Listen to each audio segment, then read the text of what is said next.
Welcome back for part 3 of the Food in the Desert. This part is, as I mentioned at the end of the last part, this is about the matter of the marriage of Jesus, and it's in the Gospel of John. So let's get going. This is again a repeat of the Food in the Desert, part 3.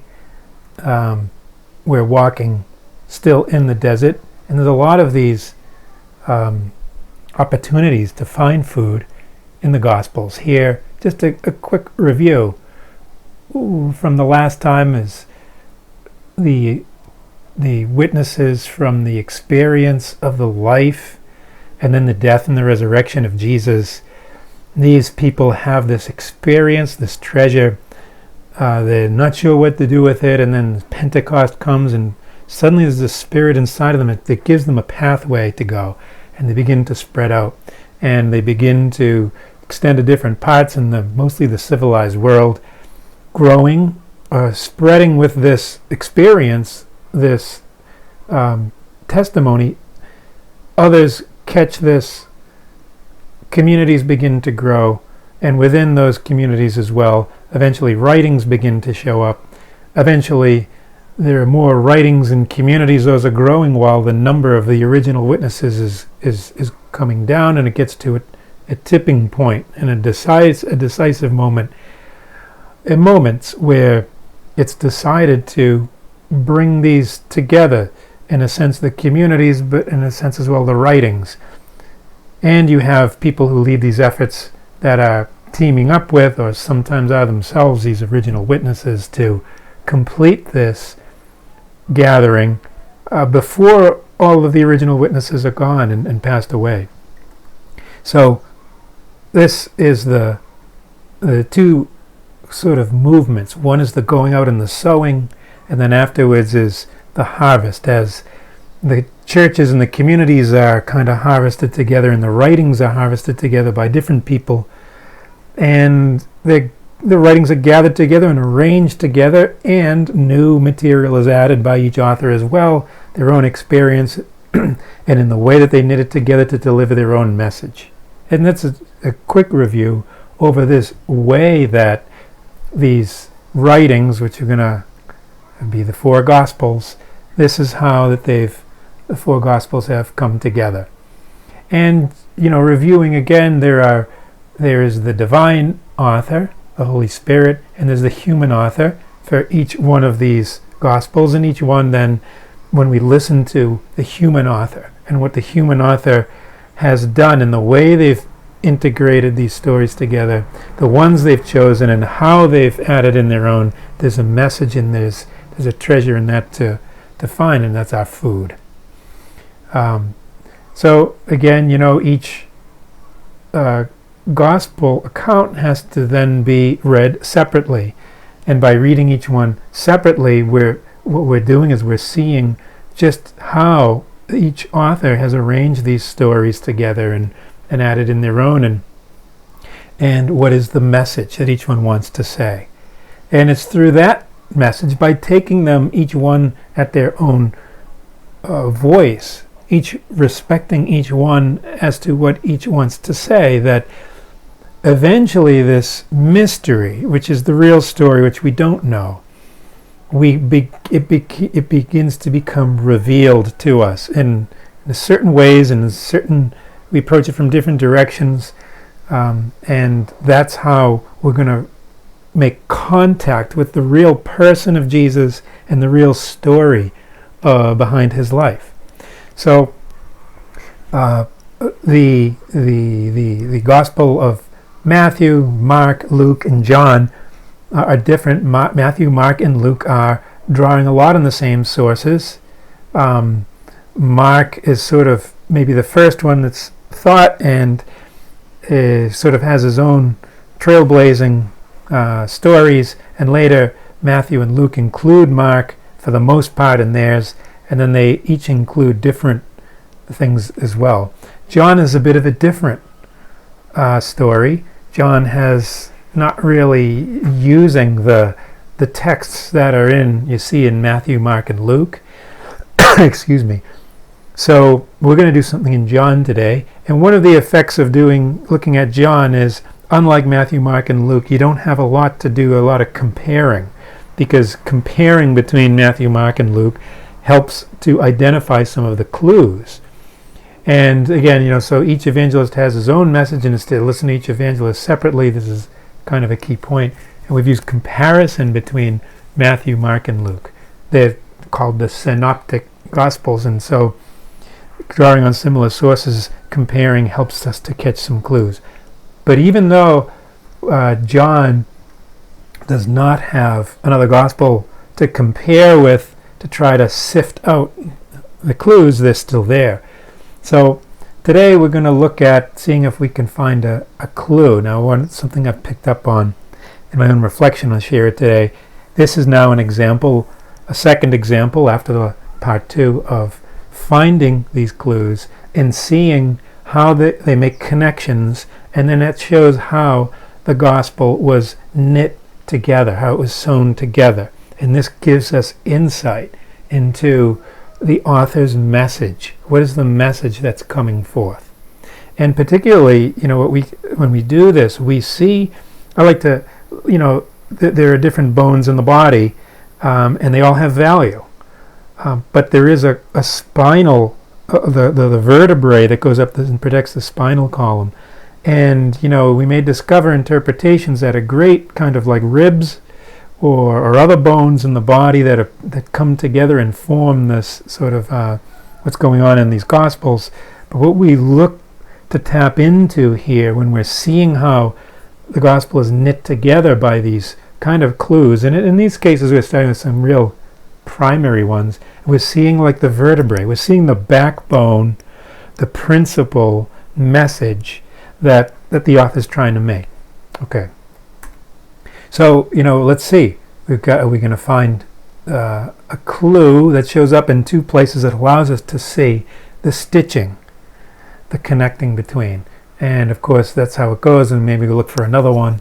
Today we're going to focus just on, and of course there's the voice, the message of the author. And today we're going to really focus on one stitching. And so a clue that shows up in 2 places in the Gospel of John. So the first is in chapter 2, verse 1 to 12. This is the wedding at Cana. And what I'm focusing on in this stitching, you might say, is the mother of Jesus. So let's read the wedding at Cana, the story of the wedding at Cana.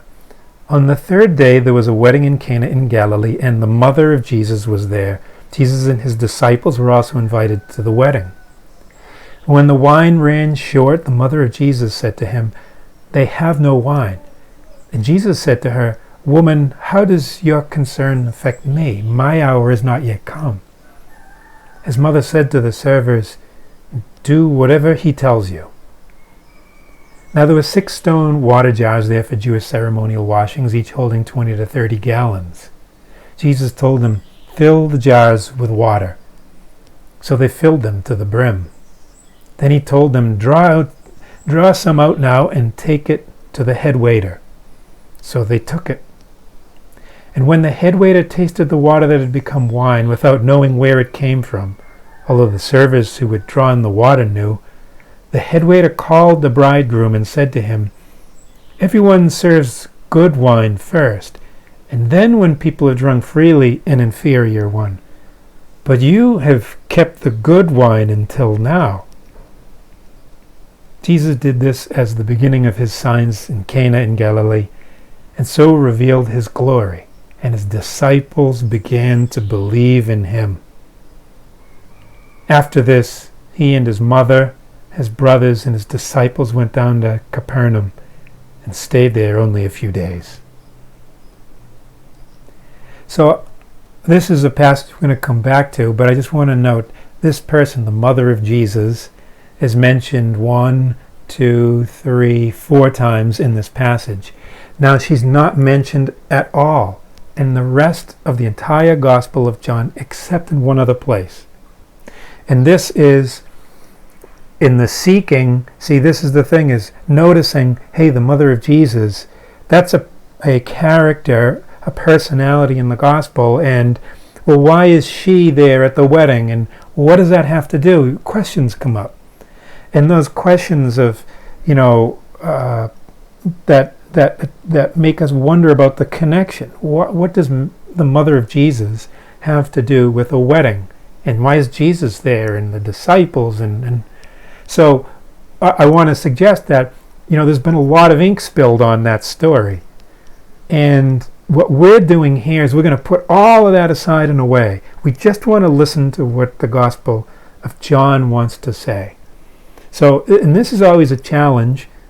Probably the biggest challenge is that we come with a lot of learning already in place, or maybe not. Maybe you're listening to this as someone who is kind of new in looking at the Gospels, but others who have some experience in actively in Christian religion and religion practice or spirituality. They're familiar with this story and familiar with interpretations and reflections on this that bring in a lot of information and connect it with other things that exist in Christian, whether it's doctrine or celebrations or traditions or other things that you find in the other Gospels. So we're going to put all that aside, and that's a challenge.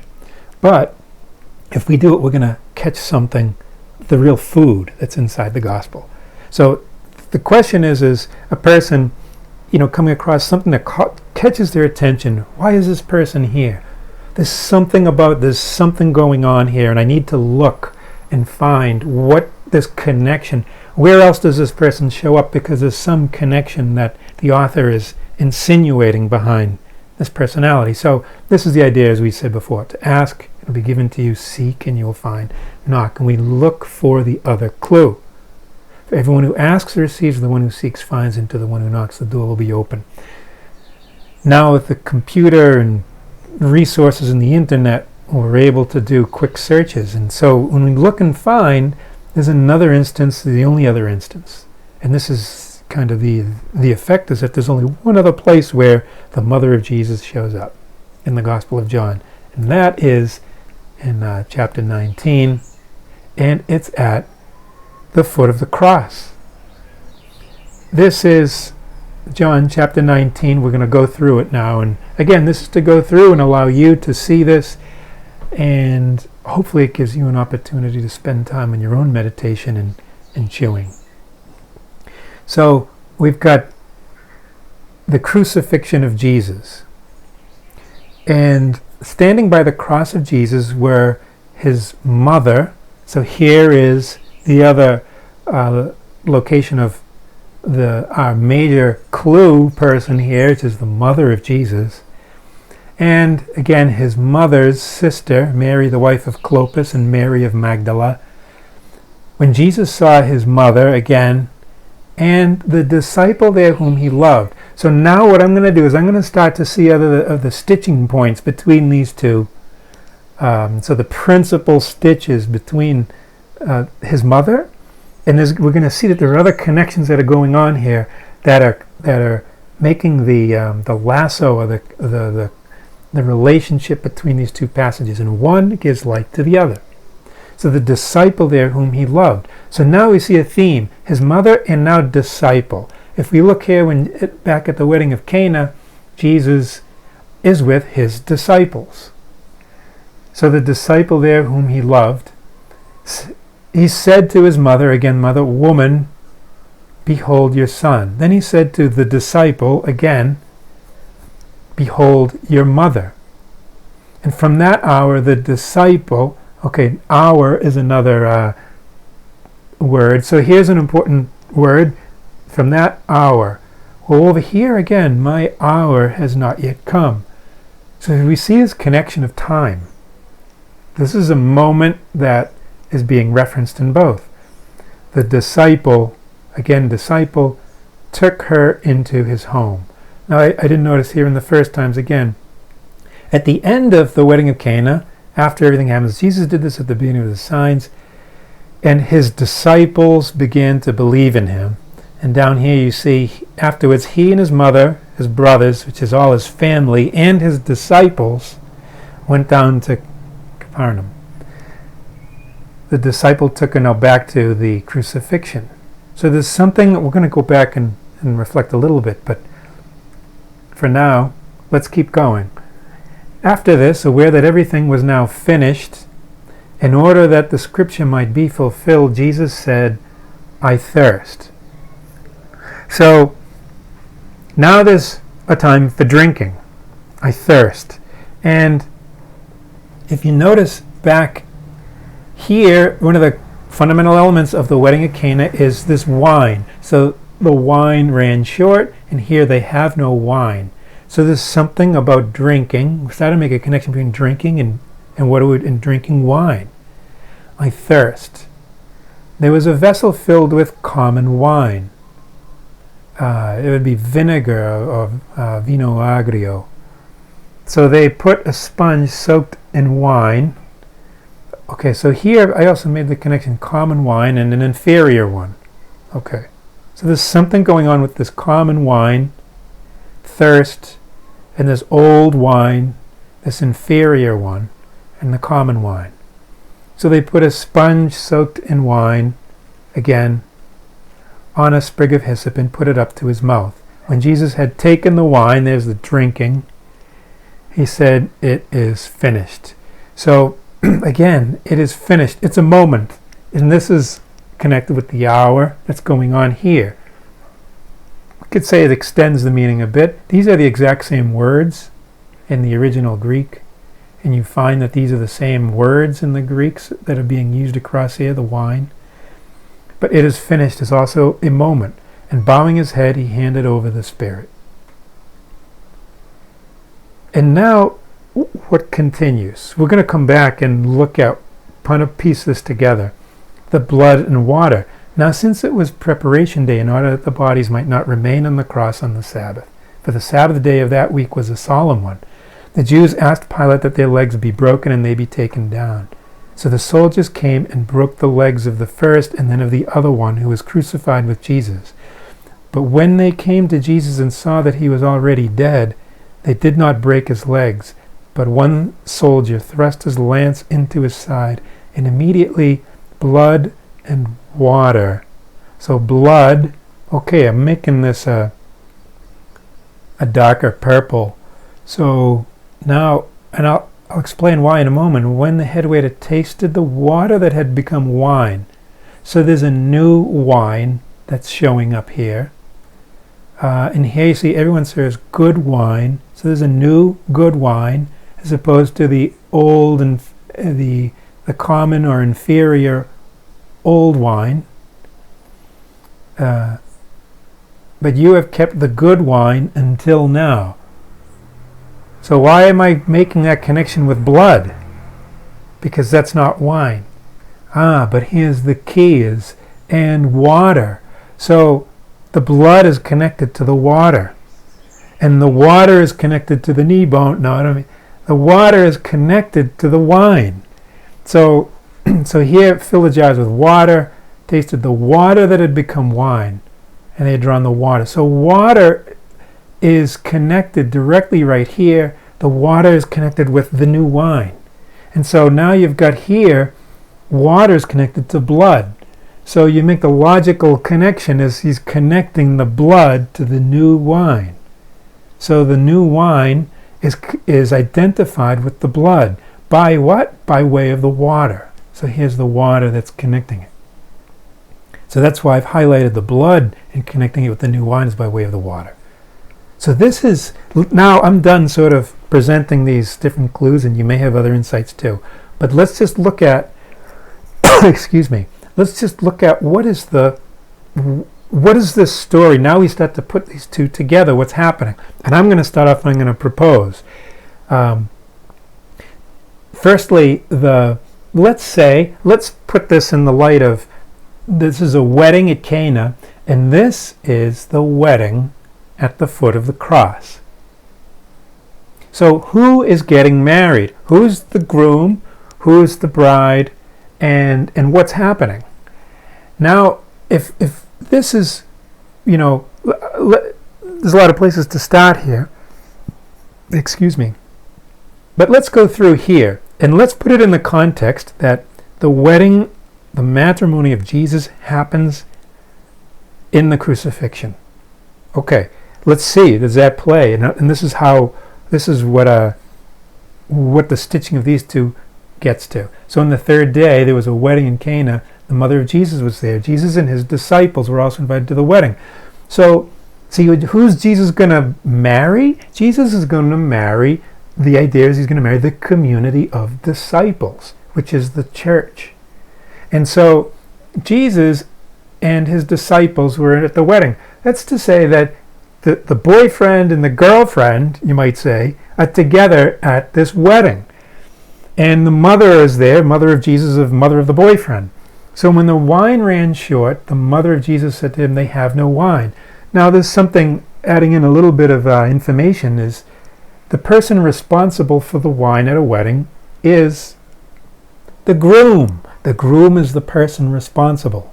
So why would she say to Jesus, they have no wine? It's because what she's saying is, she's saying to him, but to us, he's the groom. He is the groom. And that's why Jesus says to her, woman, how does your concern affect me? My hour, my wedding day, has not yet come.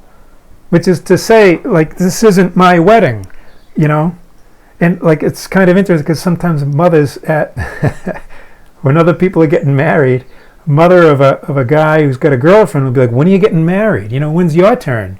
And other people say that, like if you've been at weddings, I've been to friends' weddings with a girlfriend, and everyone starts to think about their turn and joke about it and stuff. But what's doing here is, what the mother of Jesus is doing here is giving us, and in this context, that Jesus is the groom. That's why she's bringing up something that's only brought up to a groom, right? So he says that. Now his mother says to the servants, do whatever he tells you. So now what is she doing? She's saying to the servers and saying to us once again, he is the groom. Why? Because the servers only listen to the groom. And what she's saying to the servers is, he is the groom. That's what she's saying. So there's a lot of interpretations of that. People take it like, hey, we're going to be obedient to whatever Jesus tells me, all nice, okay. But that's not what the author is saying. The author isn't saying, you're a server and Mary tells you to do whatever Jesus tells you. It sounds nice in a devotional or in a prayer card and in a sort of a passionate devotion, but that's not what's happening here. The mother says to the servers, Jesus is the groom, and then saying it to us. So, and Jesus says, it's not my wedding yet. So what's going to happen? Now there were 6 jars there, and so Jesus, he fills, now he does. So he goes as though he's the groom, and he tells the servers, fill the jars with water. And so as far as they're concerned, this is the groom. Because, there's servants at there. There's a lot going on at a wedding, in case you haven't noticed. And so this is the groom. So they filled them to the brim. Then he told them, draw out some and take it to the head waiter. So then the head waiter tastes this, and he doesn't know where it came from. And now the servers knew. So now the head waiter goes to the real groom and says to him, everyone serves the good wine first, and then when people are drunk, so you can imagine the confusion that's happening with the new groom and the real groom at this time. But what's the point? One of the points is that's happening here is that Jesus is a groom, and it's not his hour yet, but he is a groom. And this is a key. You have kept the good wine until now. So there's going to be a waiting, and at some point his wedding is coming. So, and now that you get this other, Jesus did this at the beginning of his signs and so revealed his glory. And his disciples began to believe in him.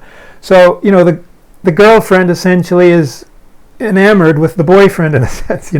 It's the word fortale. I'm getting some Spanish mixed up, but it's strengthening the bond between the couple, you might say, between Jesus and the disciples, because there's a new covenant that's going to be happening.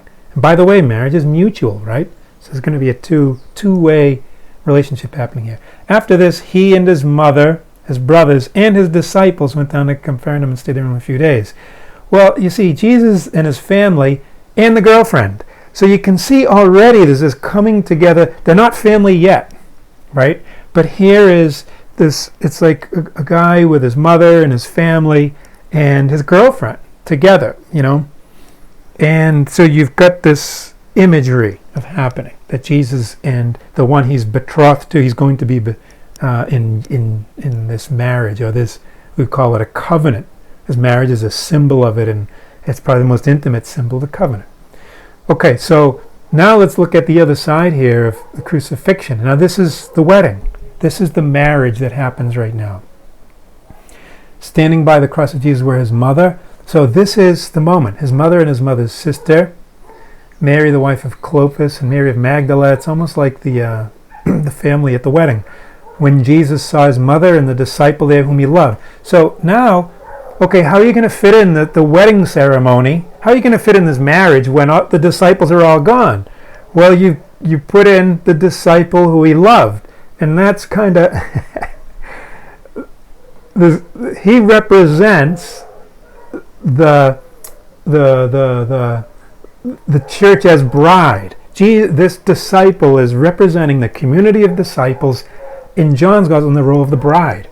So the disciple there whom he loved, and the mother is there, and he says to his mother, "Woman, behold your son." Then he said to the disciple, "Behold your mother." So what's happening? Well, this is what happens when people get married. You say, "Well, my mother is now your mother." It's the mother-in-law, right? And can I call you mom? You're my son now. What happens is two families become united, and people choose to do it differently. But it's very much a sense of, your mother-in-law and father-in-law are a new mom and dad. You have a new family. The family can become a sense of real family by this marriage covenant, and in marriage bond. And in this instance, it's actually a deeper covenant that's symbolized in marriage, and even goes deeper and beyond that into the very core of our humanity and our existence. So this is what's happening, this is the marriage, this is the moment. He's basically saying, we're family now. And from that hour, the disciple took her into his home. So here's the hour, the same hour. This is the same word. This is the moment. This is the moment that the covenant is made, the marriage is made. This is the moment of the marriage. And that hour the disciple took her into his home, so into his own, which is to say, you're mine. You're my mother. And that's the idea that they translate home here. What it is, it took her into his own, which can mean it's a mystery, but it means to be yours. And so that's his mother. And because the marriage is done now, it's one family. After this, aware that everything, and it's the hour. After this, everything aware now finished, in order that now it's finished. The marriage is done, and that's what he came to do. I'll get into that in a moment. In order that the scripture might be fulfilled, Jesus said, "I thirst." So what happens? What do you do as soon after the marriage vows are exchanged? Now you drink the wine. So now there's the thirst. There was a vessel there with common wine. So they put a sponge soaked in that common wine, a sprig of his, and put it up to his mouth. When Jesus had taken the wine, he said, "It is finished." So this is the drinking, that the groom drinks the wine, and the ceremony is finished. And bowing his head, he handed over the Spirit. Yeah, the bond is made, the marriage is done, and the wine is drunk. So now we get into the end. As it gets down to here, the soldier thrust his lance into his side, and immediately blood and water flow out. And this is the new wine. See, remember back here, you have kept the good wine until now. And this is what wants us to say here. The blood of Jesus that comes out is the good wine that has been kept until now. So he drinks the common, the old wine, the groom, and the blood comes out. This is for us to drink. This is how we drink, and we become part of the celebration, is we have the new wine to drink. And this is how now for us, the blood of Jesus is the new wine. And you remember, in the other gospel it said, "This is my blood of the new covenant. Drink it." So this is the feast for us is drinking the blood as we are drinking the new covenant. Now I'm going to add in a little bit of background here that you wouldn't find. This is good enough, and it's enough for you to go and spend and do your meditating on your own. I'm just going to add in a little bit about Hebrew weddings. In the time of Jesus, it'll be a skeleton description. But what happens is a young man will know the woman that he wants to propose to.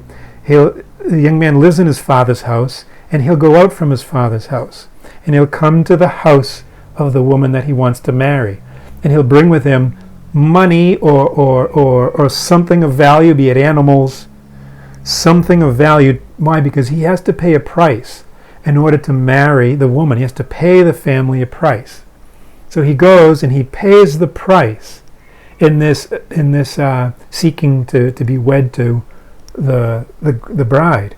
And when everyone says yes to that, and he pays the price, as soon as he pays the price, the marriage is made. Afterwards, he'll return to his father's house without the bride. And his job then is to prepare a room in his father's house to bring the bride back to. And it's just to prepare a room and to prepare a place for them to live together.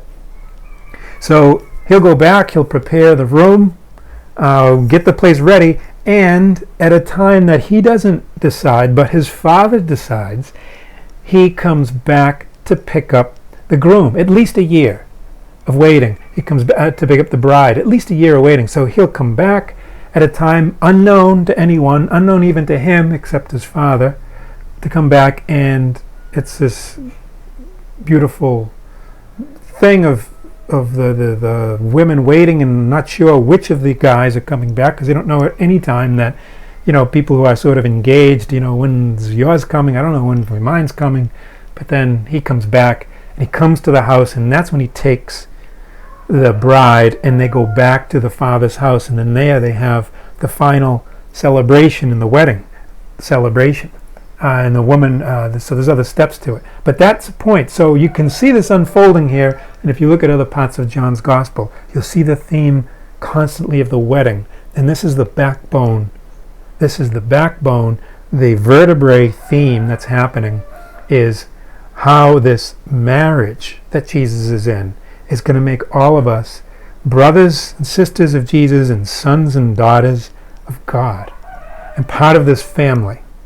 And this, then, you can see, here's the wedding. This is the moment, the hour. He's paying the price with his own life, and it's signified in his blood. He's paying the price. That means that this is the hour. The marriage is done. It is finished. And now the blood, his blood, is going to be for the celebration that's coming. And here he is in the position of the groom celebrating with the wine. So anyways, another dimension that you can bring in and adding to what you might find in the various other passages in John that might knit things together. So I hope that's helpful to you for now. As always, I hope you found food in the desert, and meditating is eating.